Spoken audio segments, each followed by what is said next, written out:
My name is Franklin Hall. In 2013, I had a run-in with the agents of S.H.I.E.L.D. I was supposed to emerge from that goo as a formidable foe of the Avengers, but that never happened. So my postponed vilification has made me even more appreciative of those who were lucky enough to become the greatest of antagonists of those superheroes. But with every epic battle, there is always the recovery process. It's up to me to talk them through their traumatizing experiences. Everyone talks about the fight, but no one talks about what happens next. This is post-defeat!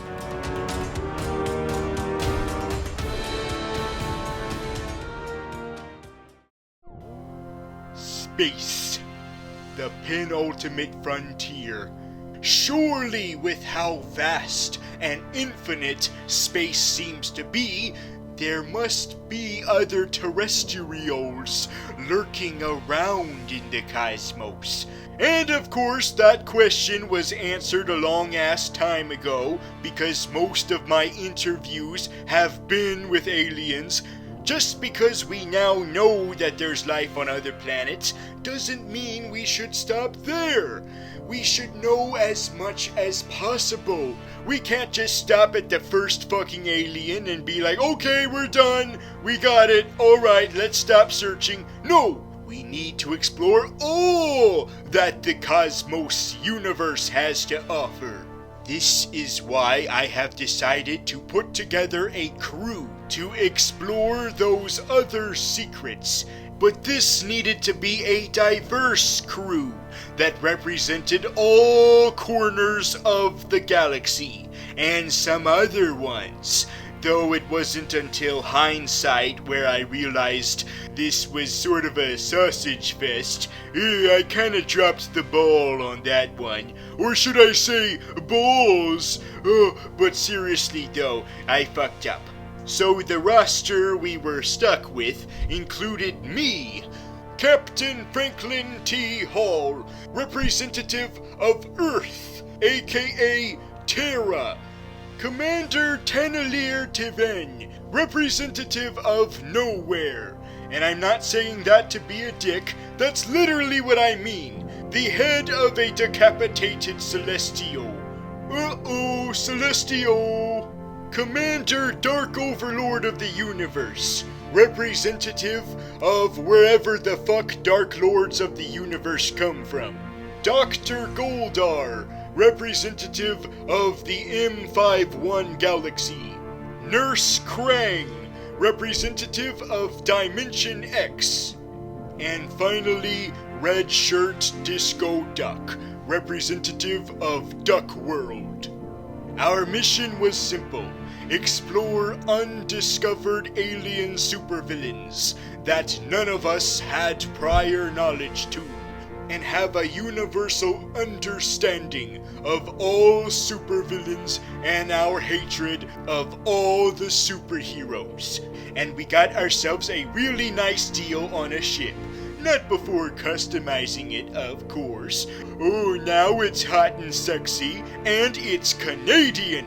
Yes, this is where all the money for the Canadian space program went. Thanks, you sexy son of a bitch. As we left the solar system, we decided it was appropriate to play some tunes in the tradition of the Guardians of the Gary Gygax. I was gonna call them Gardens of the Galaxy, but they already did that in the advertisements, ruining it for me. They didn't even use it in the fucking movie. But I couldn't go with songs from the 70s and 80s. That would be too predictable, and I can't honor the Guardians. No, we want to do this in spite of them. So instead, we play songs from the 90s. Yes, the era that Star Munch missed. I had visions, I was in them, I was looking into the mirror to to see a bit clearer the rottenness and evil in me. Fingertips of memories, I can't forget the curves of your body. And when I feel a bit naughty, I run it up the flagpole and see. I'm not sick, but I'm not well. And I'm so hot, 'cause I'm in hell. The fellow crew members said that I still needed a little bit work on my pitch, amongst other things, but I think I did Harvey Danger some justice. But as the crew members were slowly getting used to my lifestyle, we received signal of a hitchhiker.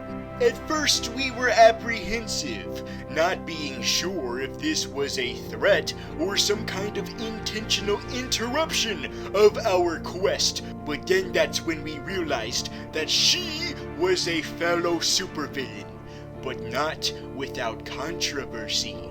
Thanks to surveillance footage from the ship, we were able to record our experiences with the hitchhiker in question.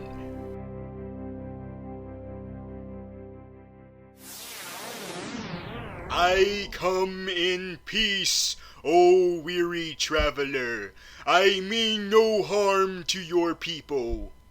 I'm just one person, you idiot. I am my own individual. I don't define you by your Terran kind. Sorry for being racially insensitive. Some of my best friends are aliens. Do you think I give a teleporting fuck about that?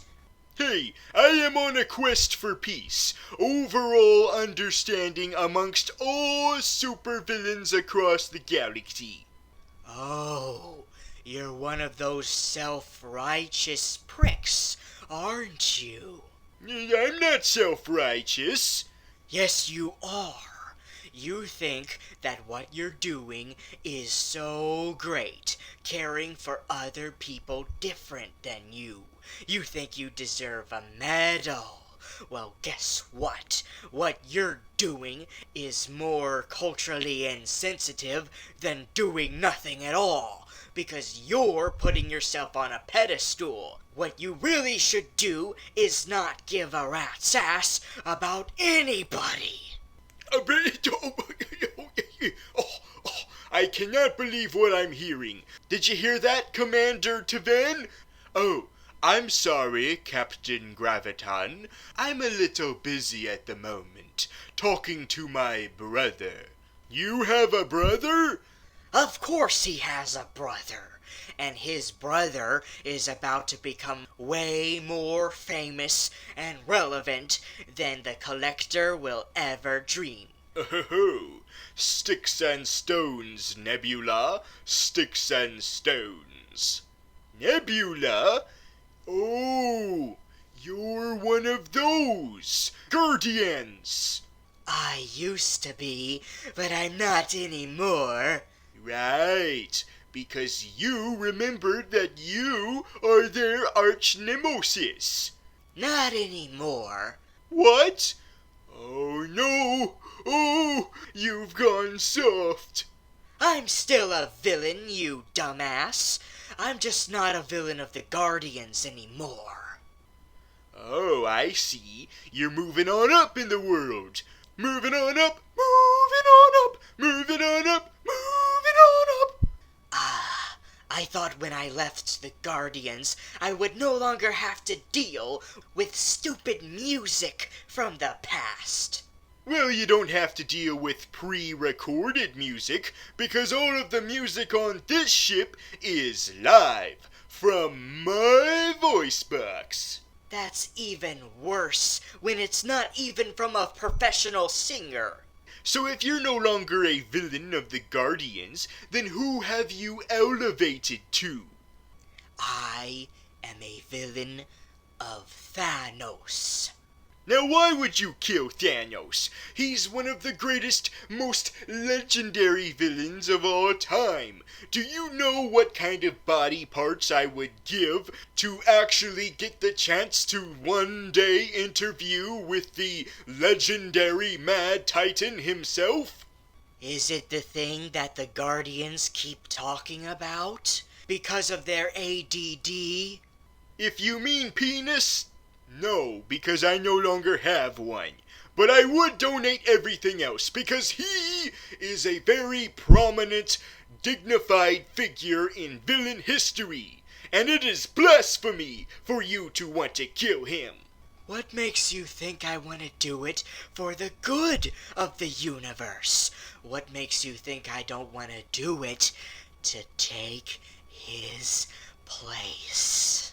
Now you're talking. And besides, I only joined forces with those Guardians when it was most beneficial for me, because my life was being threatened, and it would only make sense to join forces with those Starjammer ripoffs if it meant I could survive that situation. I tried to escape their clutches many times, and one time I managed, and finally got to eat my fruit. You know, it's funny how you criticize the Guardians for constantly talking about penises and poop, but you had your own recurring quirk, wanting to eat a non-ripe fruit. That is the curse of whoever hangs out with the Guardians. You always have to have a quirk, whether it's collecting knickknacks or having a stupid name that you think is cool, or loving the fact that you're hideous even though you're not really, or listening to old music, or being self-indulgent of how perfect you are, or taking metaphors literally. Well, that last one was kind of abandoned back in 2014. Oh great, I guess it's progress. Wait a minute, how did they apprehend you? You are an elusive weasel who easily escaped last time. How did they get you this time? Well, they didn't catch me, they exchanged me for a stupid good deed they did for a bunch of persnickety Trump people. Let's not get too political on the show. Well, you know who I'm talking about. The Sovereign. Oh yes, the Oscar statues that became sentient and decided to no longer be nudists. Talking with Nebula made it very apparent that a huge cataclysmic altercation was lurking closer and closer. I'm not exactly sure what will happen during this event, but what's certain is that there's one particular figure who would be integral to all of this. His name was Adam Warlock. Sure, there was a couple of implications that he would pop up eventually, but it went nowhere. Now we finally have an official confirmation of his MCU existence, and it is through Aisha. We should have known it would be through her. She was created to be exactly like Adam Warlock in every way, except she was female, so she's basically like Smurfette. But what's interesting is who she's created by. It was a group of mad scientists known as the Enclave. They were the ones who previously created Adam Warlock, with the sole purpose of him being their bodyguard and taking care of all of the bullies that were messing with those dweeby little nerdy nerds. I'm still talking as if this is the 70s. Oh, that's silly. But seriously though, that was his purpose, to destroy all of their enemies so that they could be on top. But unfortunately, Adam decided to fuck off and said, "Screw you, Enclave, I'm going home." And so he decided to go on his own direction in life and became Marvel's equivalent of Jesus, throwing away his supervillain potential. But luckily, the past would return to haunt him, as he would eventually be transformed into that supervillain he was destined to be in the future. That is why by the time he hatches out of that cocoon, the game-changing event will have already happened, because that role will probably be filled by Vision. So what role will Adam Warlock play? He will play the role as Magus. God damn it, all of these hard to pronounce names. Magus? Magus? Fuck it, Magus. Yes, he will be Magus. And he will be the Guardian's Reckoning in the third film. But wait a minute. Where does that put the Enclave in all of this? Aisha mentioned that all of the members of her race were scientifically created to be perfect in every way. But then, who created them?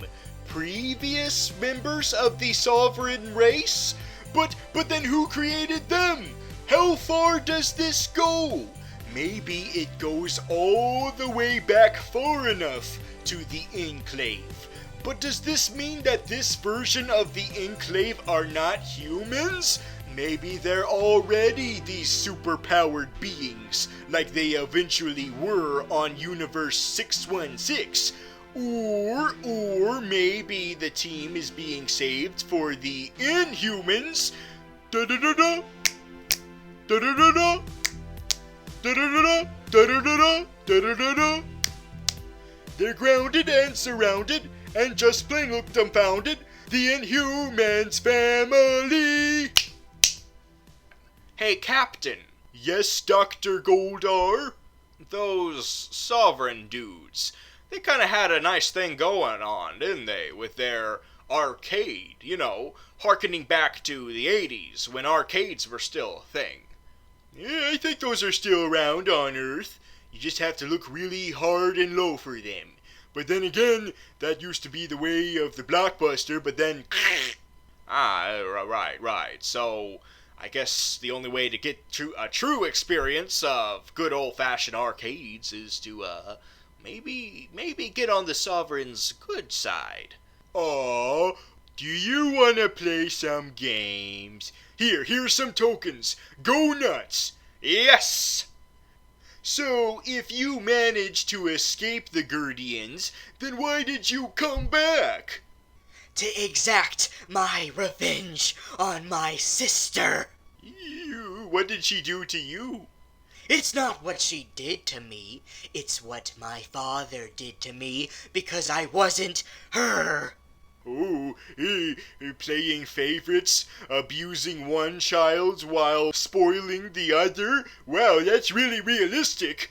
Oh, if you think that resonates with normal people, then you should look at the other family issues arc.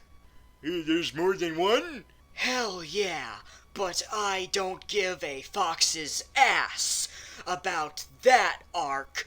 I only care about my own with my sister. And I have realized that after all these years, she was as scared as I was. And I can't be mad at her just because she wasn't as abused as I was. Even though she's kept most of her organic parts, she was still abused, but she still loved me. Even though she beat me all those times, no matter how many times we fought, we still loved each other, because we were the only ones we each had. That wasn't an evil tyrant who only saw us as weapons. Oh, that's a beautiful sisterhood. Sisterhood of the traveling space pants. I don't blame you for no longer being her enemy. And now I see why you want to give your daddy his comeuppance. While I don't approve of this, I can see why you want to make the attempt. Like I need your approval. I can do all the evil things on my own. Really? So you managed to get out of their grasp by yourself with a little claw hand that you use to get plush toys, but then don't because the machine is a rip-off? Really? Okay, fine. I realize that if I say that, then I'm no better than those golden shower masturbating sovereign.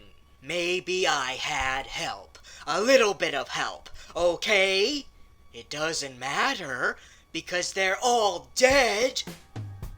When we first learned about the Ravagers, at first we thought, wait a minute, this isn't 2099. But no, the Ravagers were like these space pirates.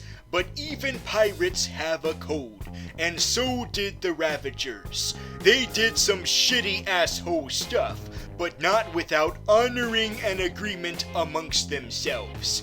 We weren't sure what to make of this clan. After all, they did seem like supervillains, but they were on the side of the Guardians. But further research showed us that they have a very complicated relationship with them. Sometimes they're allies, but if the Guardians got on the Ravagers' bad side, then they would go all berserk on those Guardian assholes. It was like a frenemy relationship, and every relationship has their ups and downs. But the biggest up is that those Ravagers were shown to have a lot more in common with those Guardians than we realized. They are the cinematic universe equivalent of the original Guardians, way back in the day. Which makes them sort of the opposite of their comic book counterparts, because those Guardians are in the future, way in the future. And so this cements those Ravagers officially as heroes. And so we had to shun them, but not without acknowledging that even though there was a high in that relationship, we still needed to acknowledge the low.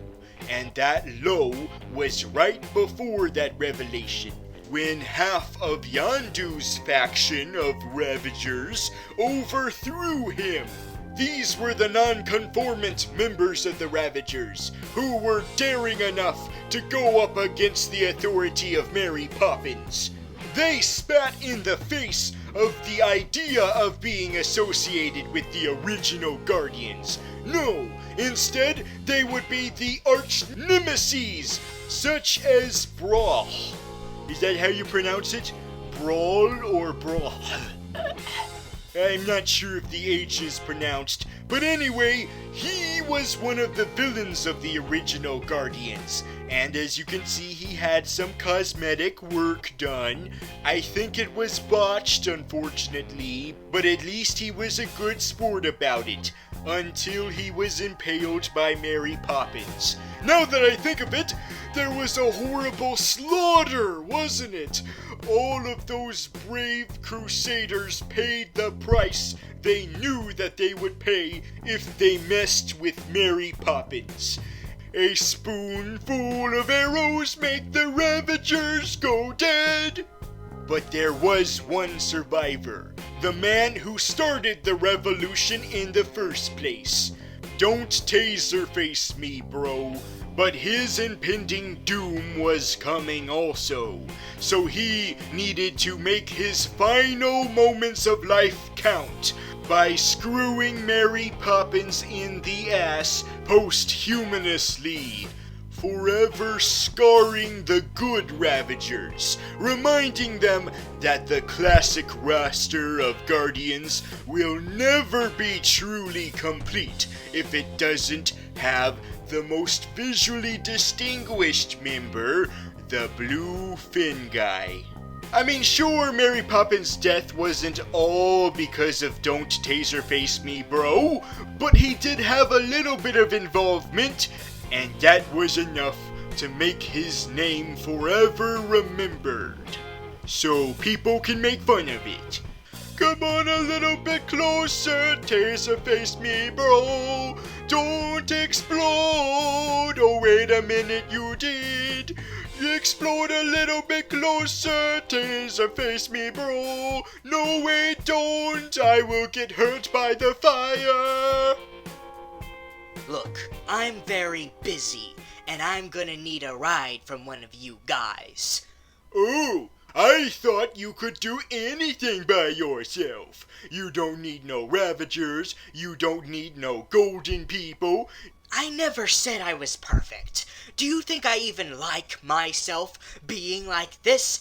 I hate it. That's why I'm killing Thanos. Well, you could have just said so. Yeah, okay, so maybe before I could do that, I needed to talk out my complications, alright? There's only so much I can tell my sister. You know, she's not really a villain, so maybe since I realized that you were a little bit closer to my morality and way of thinking, I thought, I'll just talk it out with this guy. Alright, let's get you a really good ship. A high-quality ship. One that won't break down like your last one. Yeah, that was a piece of shit. I think I found the perfect match.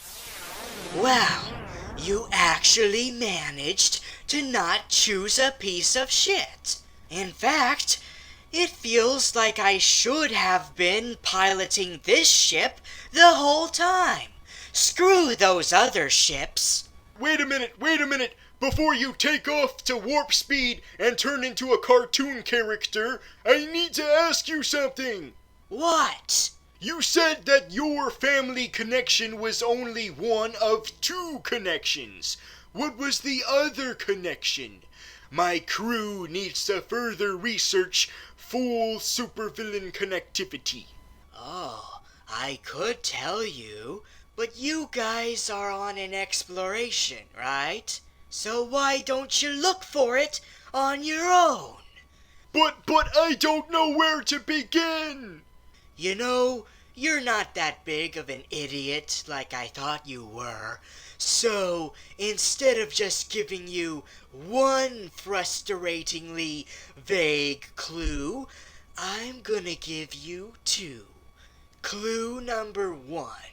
It's Star-Lord's father. Ooh, I know who Star Munch's father is. It's Jason of Sparta. No, it's not. Stop saying that, alright? Adaptations have liberties to change if it means improving the story. So, it's not Jason? No, but I'm not gonna say who it is, because that is not clue number 2. Clue number 2 is this. Follow the giant text. Follow the giant text? Follow the giant text. Follow the giant text? Follow the giant text. Follow the giant text? Follow the giant text. Follow the giant text. Follow the giant text. Follow the giant text. As we said goodbye to Nebula, it was very difficult to comprehend the information she gave us. Jason of Spartax is not the father? Well, I guess he's happy about that. That makes his life a lot easier. Oh, that's right, he's dead. He's a corpsey corpse in the collector's collection. Now that I think of it, maybe it was for the best that he's not the father in this universe. All of this mysterious build-up of who Star Munch's father is, just so that the revelation can be, oh, He's a king who is corrupted, and he's an asshole to his people, and now he's no longer a king. He's a universal outlaw, just like his son, except he's more evil and is an actual criminal instead of a lovable criminal. Hello? This all sounds familiar. It's exactly like Aladdin and the King of 40 Thieves. Yes! How dare they rip off Disney's best movie? So the more we thought about Nebula's wisdom, the more we realized that she was right. There's no way they would do something that predictable. No, they would up the ante and do a different type of predictable evil father. But Nebula's description was so vague that we now knew what secret we needed to uncover as a crew. It was time to search deeper into the cosmos. And you know what that means. Been around the world, found that only stupid people are breeding. The Creighton's cloning and feeding, and I don't even own a TV. Put me in the hospital for nerves and then you had to commit me. You told them all I was crazy. They cut off my legs, now I'm an amputee, goddamn you. I'm not sick, but I'm not well. And I'm so hot, 'cause I'm in hell. I'm not sick, but I'm not well. And it's a sin to live so well. I wanna publish zines, Rage Against Machines. I wanna pierce my tongue, it doesn't hurt, it feels fine. The trivial sublime, I'd like to turn off time and kill my mind.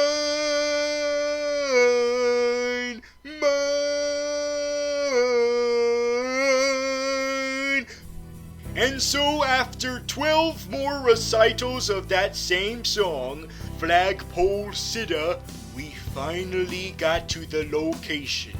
We sent out a probe to further record our discoveries. But we had no idea what we were in for. What is this? It looks like there was a giant implosion. A planet-sized implosion. Commander Dark Overlord, what do you make of this? You know about all there is to the universe. Just because I want to take over all of it doesn't mean I know shit about it. Besides, that's the least of our problems. We have a mole in the crew. Oh, that's so adorable. No, not the animal kind of mole. The traitor kind of mole. Disco Duck. Disco Duck wouldn't be a traitor. He hates the Guardians just as much as we all do, because his song from the 70s was never included in Awesome Mix Volume 1 or Volume 2. If you ask me, it's really Howard in disguise. Oh my Celestio, I cannot believe this racism I'm hearing. Just because they're both ducks does not mean they're the same person. But the original Disco Duck didn't have an afro. This guy's clearly an imposter. No, I will not have this racism. Go to timeout.